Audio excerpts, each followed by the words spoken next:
Hoy toca trabajar Agustín de Hipona.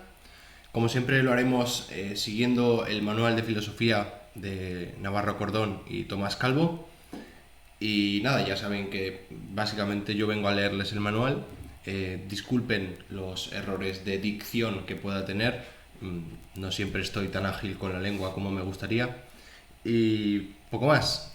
Vamos allá porque hay bastante tela que cortar. Bien, entonces lo que vamos a trabajar hoy es la culminación del platonismo cristiano en la figura de San Agustín. El primer aspecto que debemos trabajar de su pensamiento, del pensamiento agustiniano, es la relación o la vinculación o la posición de la fe y la razón.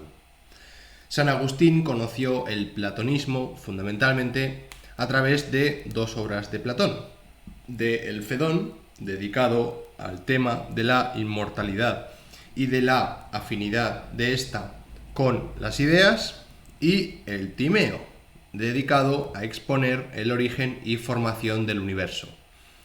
Conoció también, aunque no sabemos si en su totalidad, las Eneadas de Plotino. Su contacto con el platonismo le produjo la firme convicción de que éste es íntimamente afín al contenido de la fe cristiana, de donde se desprende que también los platónicos mismos han de someter sus piadosas cabezas a Cristo, Rey único e invicto, con solo que cambien unas cuantas cosas de acuerdo con las exigencias de la fe cristiana. Esto es una cita de San Agustín en su Epístola 56. Bien, pero ¿cuál es pues esta relación o estos problemas, estos cortocircuitos entre la fe y la razón? Bien, en el párrafo que acabamos de citar, en que se afirma que lo lógico sería que los platónicos acepten el cristianismo, es sumamente revelador de la actitud intelectual de San Agustín. San Agustín no es un filósofo en sentido estricto, si entendemos por filósofo un pensador que se limita al ámbito de lo que puede ser conocido por medios exclusivamente racionales, sin apelar a la fe en el curso de su argumentación racional. La actitud filosófica, así entendida, es solamente posible cuando previamente se han trazado fronteras precisas entre la razón y la fe, asignando a cada una de ellas su propio ámbito de competencias. San Agustín no se preocupó jamás de trazar fronteras entre fe y razón, sino que consideró que ambas, conjunta y solidariamente, tienen como misión el esclarecimiento de la verdad que, como creyente, no podía considerar otra que la verdad cristiana. Para San Agustín, el objetivo es la comprensión de la verdad cristiana y a tal objetivo colaboran la razón y la fe, del siguiente modo. En primer lugar, en un principio, la razón ayuda al hombre a alcanzar la fe. Posteriormente, la fe orienta e iluminará a la razón. Y, por último lugar, la razón, a su vez, contribuirá ulteriormente al esclarecimiento de los contenidos de la fe. Esta actitud agustiniana, que no separa la fe de la razón, que cuando filosofa lo hace como cristiano, puede resultar no solo unilateral, sino también insatisfactoria para el lector moderno, acostumbrados como estamos a dos ideas fuertemente arraigadas en el pensamiento contemporáneo. La idea de que la razón es autónoma y la idea de que el conocimiento racional es limitado. La autonomía de la razón exige que ésta funcione desde sí, sin hallarse sometida por principio a ninguna autoridad ajena a ella misma, como podrían ser los artículos de una fe religiosa. De otra parte, la limitación de la razón humana impide la racionalización de los contenidos específicos, de los dogmas de la fe religiosa. Estas dos ideas, autonomía de la razón, finitud o limitación de la razón humana, son características de la filosofía contemporánea, curiosamente. Como veremos oportunamente, el conflicto entre fe y razón comenzará a partir del siglo XIII. La modernidad proclamará de forma definitiva la autonomía de la razón. Es de señalar, por lo demás, que la afirmación de la autonomía de la razón no lleva consigo necesariamente la afirmación ni de su finitud ni de su infinitud. Tanto Kant como Hegel sostienen la autonomía de la razón. Sin embargo, veremos en su momento cómo Kant afirma la finitud y límites de la razón humana, mientras que Hegel proclamará su infinitud. Pero ¿cuál es el origen de la actitud agustiniana ante la fe y la razón? San Agustín no traza, pues, fronteras precisas entre fe y la razón, entre los contenidos de la revelación cristiana y las verdades accesibles al conocimiento puramente racional. Por más que pueda resultar metodológicamente deficiente, hemos de señalar que tal actitud no es arbitraria, sino que tiene su origen tanto en consideraciones de tipo teórico como en condicionamientos de carácter histórico-cultural. Por una parte, desde el punto de vista teórico, la actitud agustiniana ante la fe y la razón proviene de su convicción de que la verdad es única. Solamente hay una verdad y al hombre interesa alcanzarla y esclarecerla por todos los medios. Como ya hemos señalado, esta verdad única es, según San Agustín, el cristianismo. Consideremos un ejemplo tomado de la antropología. De acuerdo con la antropología cristiana, el hombre es un ser caído y redimido, un ser que, de hecho, se haya elevado a un orden sobrenatural. ¿Qué interés puede tener el establecer una distinción entre el hombre en estado natural y el hombre elevado al orden sobrenatural, encomendando aquel a la filosofía y éste a la fe? Si de hecho no existe un hombre puramente natural, ¿qué sentido tiene filosofar sobre él? La tarea auténtica será, más bien, a juicio de San Agustín, tratar de esclarecer y comprender el hombre real, recurriendo para ello a la fuerza de la fe y al esfuerzo de la razón. Desde el punto de vista histórico-cultural, dos son las circunstancias que seguramente contribuyeron a configurar la filosofía agustiniana como un todo en que no se distingue lo dado por la fe y lo arguido por la razón. De un lado, la forma en que el cristianismo se enfrentó con la filosofía y de otro lado, el carácter mismo de la filosofía neoplatónica que influyó poderosamente en San Agustín. Por lo que se refiere a la primera de las circunstancias indicadas, ya hemos señalado más arriba que el cristianismo se presentó como un sistema de doctrinas, como un conjunto de afirmaciones acerca de Dios, del hombre y del mundo, que en algunos aspectos resultaba equiparable a ciertas afirmaciones de los filósofos y en otros aspectos resultaba incompatible con estas. Los polemistas anticristianos, como Celso, Porfirio o Juliano, atacaban las distintas afirmaciones del cristianismo sin importarles distinguir cuáles de ellas eran artículos de fe y cuáles otras cabría considerar como pertenecientes al ámbito de lo discutible mediante la razón. Lo mismo trataban de refutar el monoteísmo radical de los cristianos que arguían contra la divinidad de Cristo. Los pensadores cristianos, por su parte, consideraron que su misión era hacer racionales e inteligibles las afirmaciones cristianas sin preocuparse tampoco de hacer distinciones que sus oponentes no hacían. El interés de los platónicos anticristianos en mostrar las irracionalidades del cristianismo y el esfuerzo de los cristianos por mostrar la aceptabilidad racional de éste. No dejaron lugar para la distinción entre razón y fe. Además del modo en que se desarrolló la polémica en torno al cristianismo, hubo un segundo factor cultural que favoreció de manera decisiva la actitud agustiniana de no distinguir entre la razón y la fe, la naturaleza misma de la filosofía neoplatónica. La filosofía neoplatónica consideró siempre que el entendimiento puede conocer la realidad divina y el resto de las realidades inmateriales. ¿No discutían los filósofos neoplatónicos acerca de la naturaleza del uno, acerca de la procedencia del nous o logos a partir del uno, etc.? La filosofía platónica se desarrollaba de arriba abajo, a partir de un reino de realidades inmateriales, lo cual supone que éstas son el objeto propio y adecuado del conocimiento humano.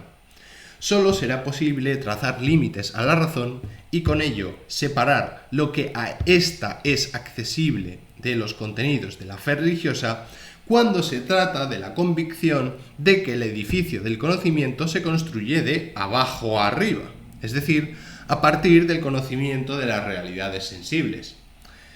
Esta será la tarea que emprenderá Tomás de Aquino en el siglo XIII. Y tal tarea solamente podrá prosperar sustituyendo la teoría del conocimiento platónica por una teoría del conocimiento de orientación aristotélica, como veremos en el próximo capítulo. Veamos brevemente una serie de notas sobre la biografía del filósofo Agustín de Hipona. Bien, Agustín nació en Tagaste, Numidia, en el año 354 después de Cristo. Hijo de padre pagano y madre cristiana, fue educado por esta en el cristianismo que abandonó en su juventud. Estudió gramática y literatura latinas. De los 21 a los 29 años enseñó retórica en Cartago y durante esta época mantuvo la filosofía maniquea contra la que más tarde polemizaría en sus obras. Ya en Milán, su contacto con San Ambrosio le empujó a convertirse al cristianismo en el año 386. En esta etapa leyó a Plotino en la traducción latina de Mario Victorino. En el año 388 volvió a África, siendo sucesivamente obispo auxiliar y titular de Hipona. Murió en el año 430 mientras los vándalos sitiaban Hipona, cuando el Imperio Romano, caída ya Roma, se destruía definitivamente.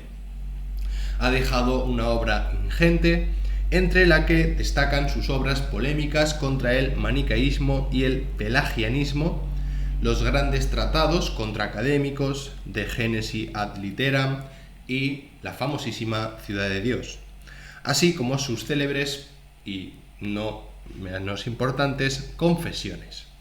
El platonismo agustiniano dominará toda la filosofía medieval hasta el siglo XIII, en que surgirá, siglo XIII, en que surgirá el otro gran pensador de la cristiandad, Tomás de Aquino.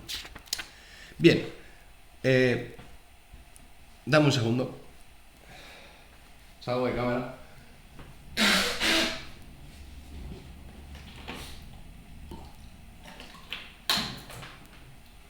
Bien, después de esta parada en boxes, continuamos.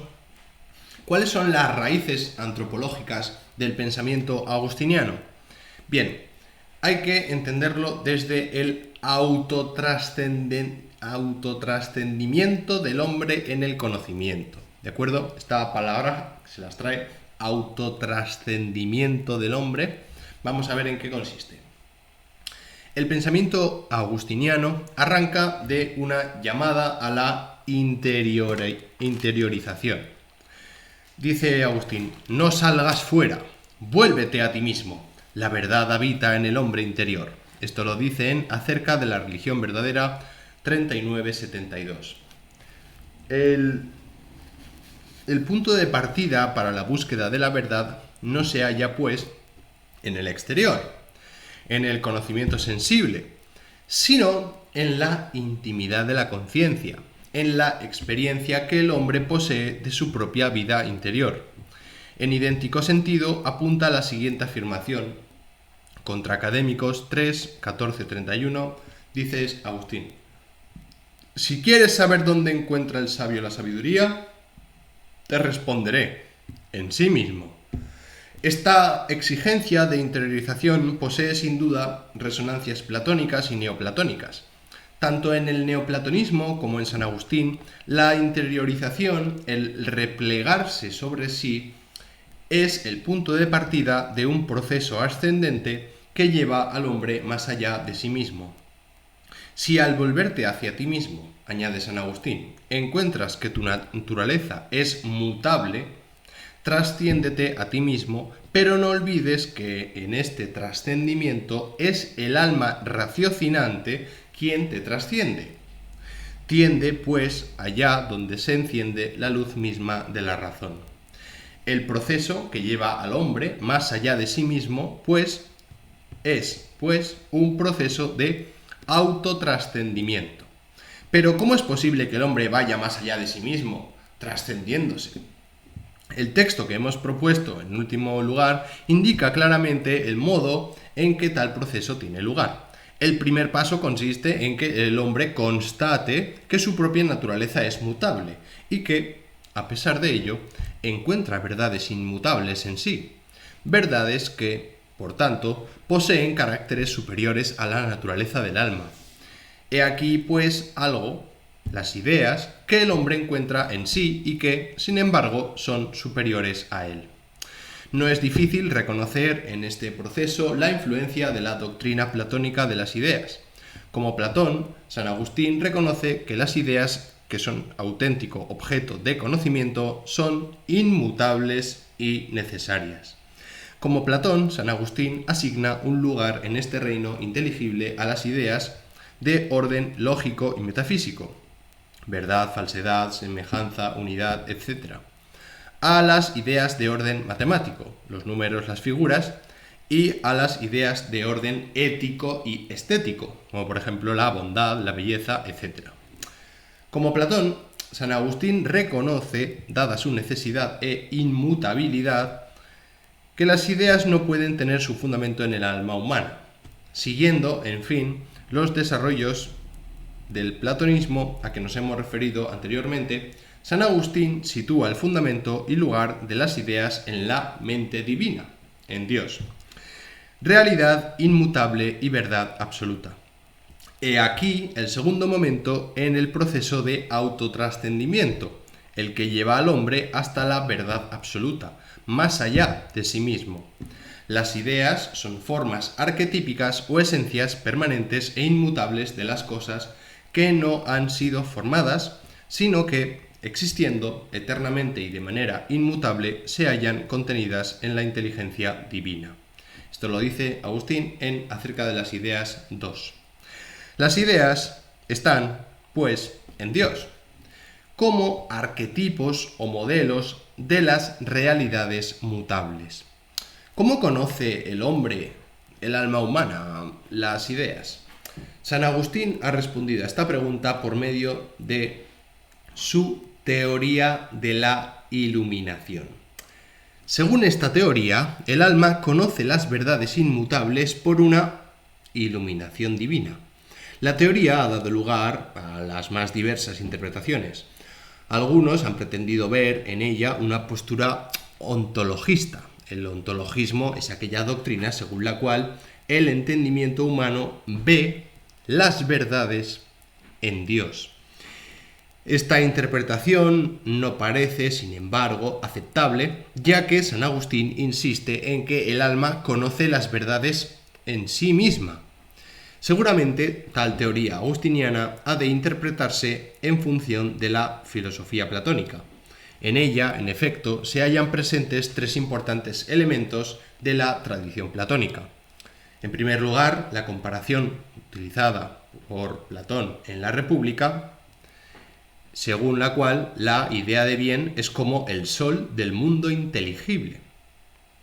Al comparar la idea de bien con el sol, Platón quería decir que así como el sol, al iluminar las cosas, las hace visibles, es decir, hace que las cosas puedan ser vistas, el bien ilumina las ideas haciéndolas inteligibles, es decir, haciendo que puedan ser entendidas.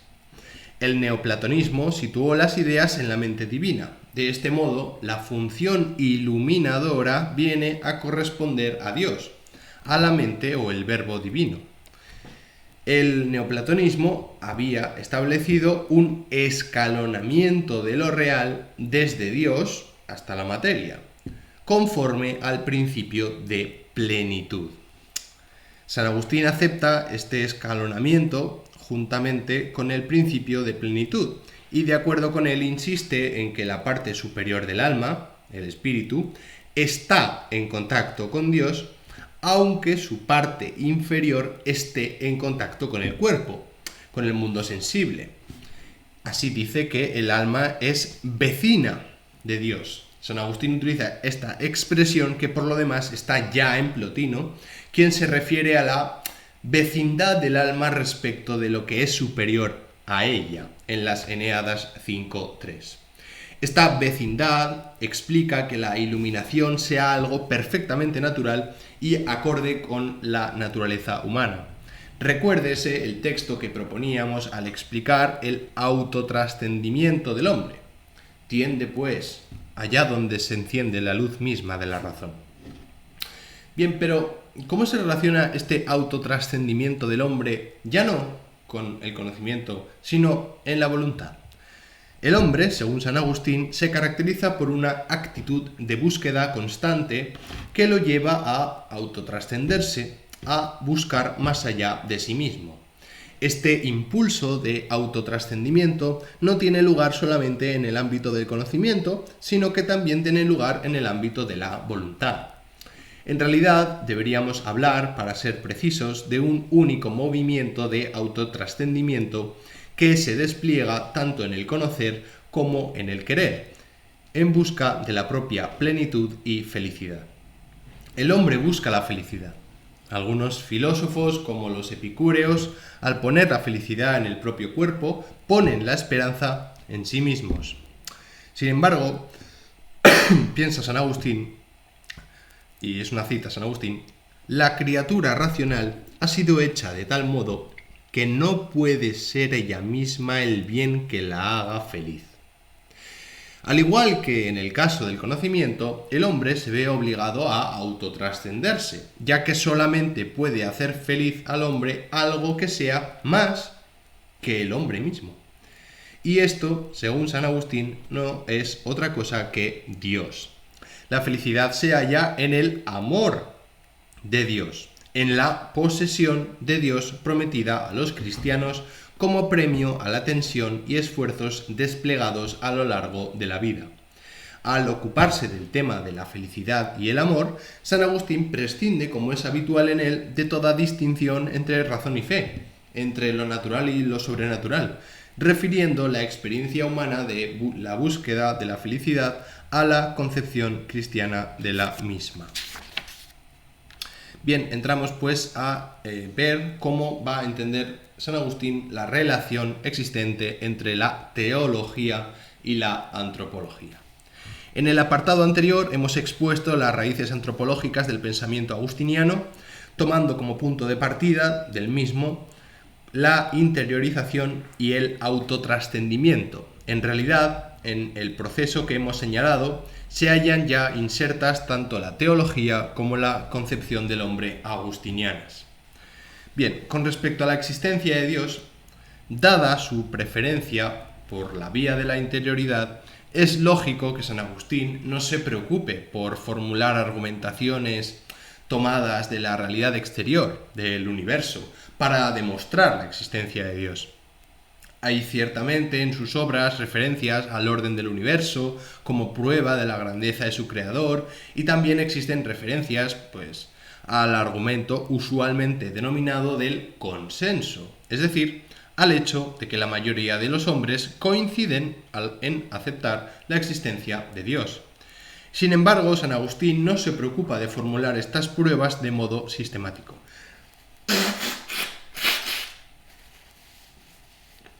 La auténtica prueba agustiniana de la existencia de Dios es la que parte de las ideas, de sus caracteres de inmutabilidad y necesidad, de aquella verdad que no puedes llamar tuya ni mía, ni de hombre alguno, puesto que está presente en todos y a todos se ofrece por igual. Cita de San Agustín en Acerca del libre albedrío. La naturaleza de las ideas, su carácter inmutable, contrasta con la mutabilidad de la naturaleza humana y remite a una verdad inmutable.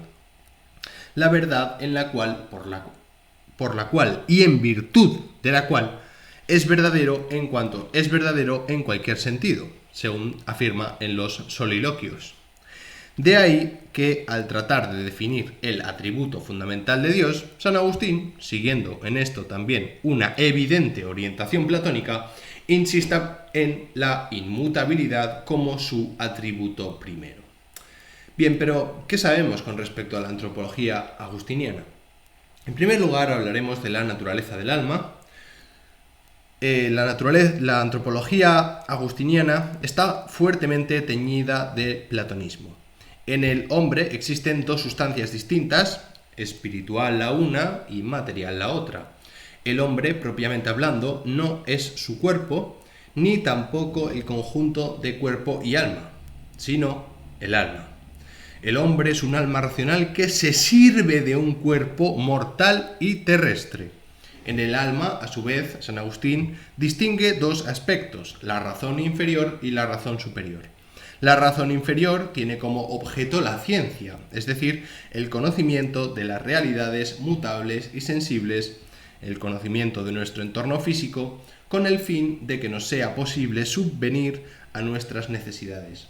La razón superior tiene como objeto la sabiduría, el conocimiento de lo inteligible de las ideas, con el fin de que sea posible elevarse hasta Dios. Es en esta razón superior, cercana a Dios, donde tiene lugar la iluminación. Todo esto es básicamente platonismo. San Agustín, atento a las exigencias de la fe cristiana, niega la preexistencia y la reencarnación de las almas, la necesidad de hacer inteligible la doctrina cristiana de la transmisión de la culpa original llevó a San Agustín a defender el traducianismo, sosteniendo que las almas de los hijos provienen de las de los padres. Sin embargo, no parece que San Agustín llegara a estar absolutamente convencido de ninguna de las teorías que los filósofos de su tiempo manejaban al respecto. Con respecto a la libertad y el problema del mal, en primer lugar cabría señalar cómo, en tanto que religión de salvación, el cristianismo había traído consigo una concepción del hombre que nada tenía que ver con el platonismo ni con la filosofía griega en general. El cristianismo había traído en primer plano la libertad individual como posibilidad de elección entre el bien y el mal. Los filósofos griegos apenas habían reflexionado sobre la libertad en el contexto moral, principalmente a causa de su intelectualismo, que, como en su momento analizábamos, los llevó a identificar el mal moral con la ignorancia. El que obra mal no lo hace porque elija libremente realizar una conducta reprobable, sino porque su ignorancia lo induce a creer que tal conducta es la mejor. Los griegos no experimentaron el drama de la libertad moral. La afirmación de la libertad y la experiencia de la misma es un elemento fundamental en la antropología cristiana. El hombre es libre para aceptar o no aceptar el mensaje del cristianismo. El hombre es libre de salvarse o condenarse. Es cierto que, según formula San Agustín, esta cuestión, la voluntad tiende necesariamente a la felicidad, y es cierto también que el único objeto adecuado para la felicidad humana es Dios, de acuerdo con el autotrascendimiento a que más arriba nos hemos referido. El hombre, sin embargo, carece de una visión adecuada de Dios y de ahí que le sea posible dirigirse a bienes mutables en vez de tender al bien inmutable. El hombre se aparta, en tal caso, del auténtico objeto de su felicidad y es responsable de tal alejamiento que es el resultado de su propia decisión libre. La experiencia cristiana de la libertad es, por lo demás, una experiencia dramática, ya que la libertad se halla amenazada doblemente por la corrupción de la naturaleza que lo inclina hacia el mal y por la fuerza de la gracia que lo empuja hacia el bien. En efecto, La doctrina cristiana del pecado original transmitido a toda la humanidad parece llevar a la conclusión de que el hombre, dado el desorden de su naturaleza caída, no es casi libre de hacer el bien. Por el contrario, la doctrina cristiana de la gracia parece llevar a la conclusión de que el hombre, cuando es alcanzado por ella, no es casi libre de hacer el mal. Ante este conflicto de la libertad, el pelagianismo había optado por minimizar la inclinación del hombre hacia el mal, y con ello había dado en negar la necesidad de la gracia, llegando a una postura según la cual el hombre por sí mismo es capaz de obrar bien. San Agustín se opuso enérgicamente al pelagianismo, sin por ello negar la libertad radical del hombre. En segundo lugar, o una segunda cuestión, es la que está estrechamente relacionada con el tema de la libertad, se halla la cuestión del origen y la naturaleza del mal. La existencia del mal en el mundo, bien sean males físicos, mal morales o la llamada maldad humana, es uno de los temas que más hondamente han preocupado al pensamiento religioso de todos los tiempos. ¿No es Dios, en último término, el responsable de la existencia del mal? Este problema preocupó también profundamente a San Agustín, quien en su juventud trató de hallarle solución adhiriéndose al maniqueísmo, doctrina según la cual existen dos principios: el bien, del bien el uno, del mal el otro. Posteriormente abandonó la explicación maniquea y abrazó la explicación de Plotino, según el cual el mal no es algo positivo. El mal no es una realidad positiva, sino que es una privación, una carencia de bien. Al no ser algo positivo, algo real, no puede ser atribuido a Dios, ni es tampoco necesario atribuirlo, como los maniqueos, a una causa o un principio del mal. Esta doctrina, tal vez insatisfactoria como cualquier otra que pretenda conciliar racionalmente la existencia del mal con la bondad divina, fue unánimemente aceptada por los teólogos cristianos y es sustancialmente idéntica a la que en el siglo XVII ofrecerá el filósofo racionalista Leibniz. Bien, vemos dos paginitas muy rápidamente acerca de la cuestión de la política en San Agustín y lo dejamos, ¿vale? Permítame que beba un poquito de agua. Ahí vamos. El Estado y la historia. La ciudad de Dios. Bien, la historia y la perspectiva cristiana. San Agustín puede ser considerado como el primer pensador que se ocupó sistemáticamente de analizar el sentido de la historia universal. San Agustín es, pues, un filósofo de la historia, en cuanto que pretende ir más allá de los puros hechos para tratar de interpretarlos y encontrarles un sentido. Como en el resto de su pensamiento, las reflexiones de San Agustín no son estrictamente filosóficas en este caso. Se enfrenta a la historia y a su sentido como cristiano y, por tanto, su filosofía de la historia es teología de la historia, a la vez e indistintamente. Dos son seguramente las circunstancias que motivaron las reflexiones de San Agustín acerca del sentido de la historia universal. En primer lugar, que el cristianismo, como ya hemos subrayado en el apartado anterior, concibe la historia como el escenario donde Dios se manifiesta al hombre y donde tiene lugar el drama de la salvación. Nada tiene, pues, de extraño que fuera un pensador cristiano el primero considerado como definitivo y eterno. Este hecho histórico de primera magnitud constituyó un estímulo para la reflexión sobre la historia y el Estado.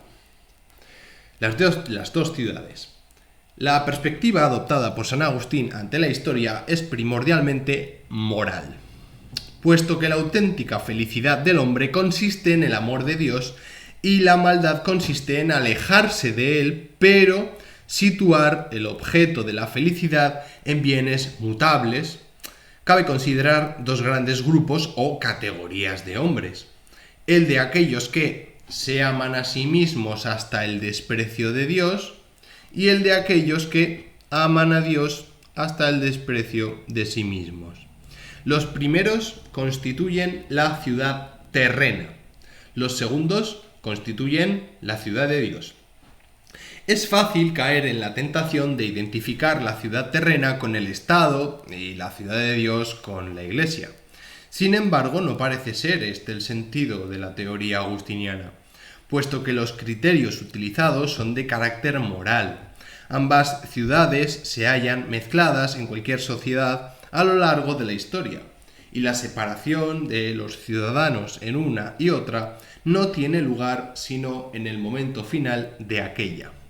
Sin embargo, es cierto que San Agustín insiste en la imposibilidad de que el Estado, cualquier Estado, realice auténticamente la justicia, a menos que su actuación esté informada por los principios morales del cristianismo. Desde este punto de vista, la teoría agustiniana del Estado puede dar lugar a dos interpretaciones distintas. La primera interpretación afirma que la teoría puede interpretarse, en primer lugar, como una fundamentación teórica de la primacía de la Iglesia sobre el Estado, puesto que la Iglesia es la depositaria en la historia de las verdades y principios del cristianismo. Es la única sociedad perfecta y, por tanto, es superior al Estado. La Iglesia ha de conformar moralmente al Estado. Esta orientación es la que presidirá las relaciones Iglesia-Estado durante la Edad Media. La teoría agustiniana, por otro lado, puede considerarse, en segundo lugar, como una minimización del papel del Estado. Esta minimización del papel del Estado se había hecho necesaria en tiempo de San Agustín. En efecto, la adopción del cristianismo como religión oficial del Imperio Romano, juntamente con la carencia en la indestructibilidad de éste, había llevado a muchos cristianos a la convicción de que el Estado era un instrumento esencial de los planes divinos en la historia. Es esta convicción lo que San Agustín pretende destruir, reduciendo el Estado a su papel de mero organizador de la convivencia, de la paz y del bienestar temporales.